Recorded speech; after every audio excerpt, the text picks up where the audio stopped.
واقف ملاك بس يا مريم انا شوالك يا دكتور شوالك انا صوتك هذا من ودموع ودموع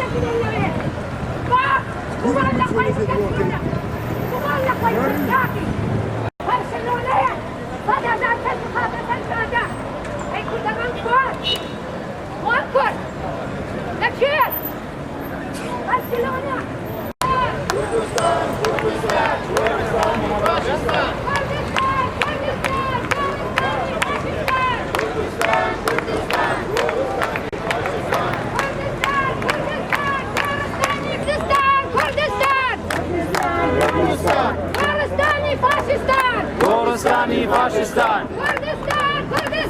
Kurdistan, Kurdistan. Goristani Faşistan. Goristani Faşistan. Kurdistan. Kurdistan. Kurdistan, Kurdistan. Goristani Faşistan. Goristani Faşistan. Eji, Barxodani Rojawa. لە هەڵە گەورەکان ئەوە بوو ئەمریکا کە لە دوای جەنگی جیهانی دووهەمەوە بەرپرسیارە لە داگیرکردنی چەندین وڵات لە پشتیوانیکردین تەواوی حکوومەتە دیکتاتۆریەکان لە ئەمریکای لاتین لە ناوچەکانی خۆمانیا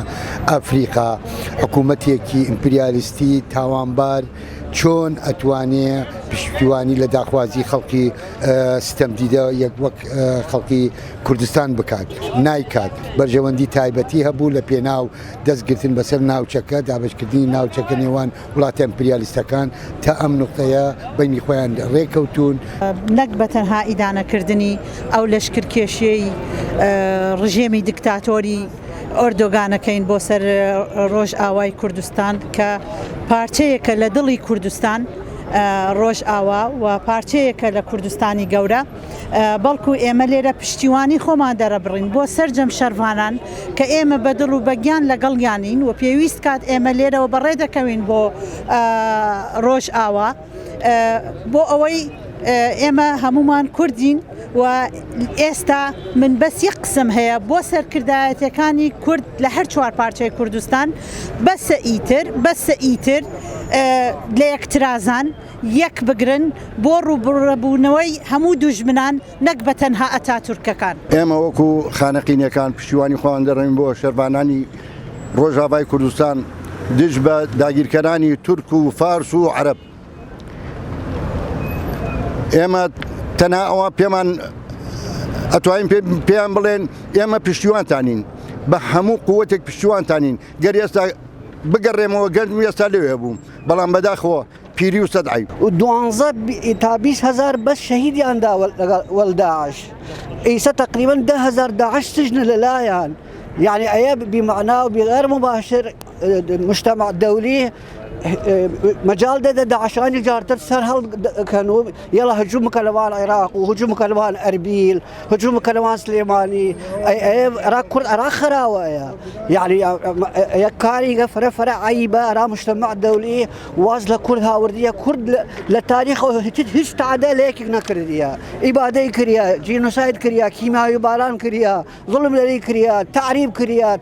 تفريس كريا تتريك كريا بس تعدى لهيك هيش كاس نكر يموكو خلقانقين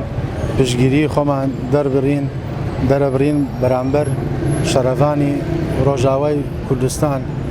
هرهم خلقانقين لقلطانين وهمو ملت جيهان لقل يعني جيقال دولة تيرولستان وكو فلسطين وكو قطر وكو طارق هاشمي خير دليل أرى شرفان بيان اوان دجبه تيرولن وهيش كسش لقل اردوغان نيه جيغا دولة تيرولكان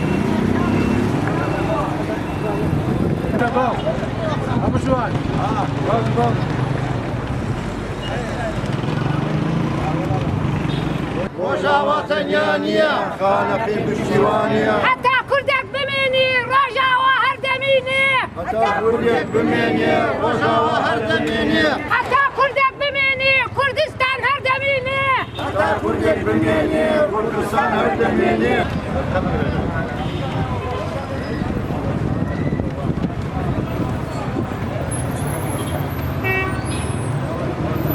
فرق كونترا تركا كان 500 ساڵات و نەتەبان خاک و ئاوی ئێمە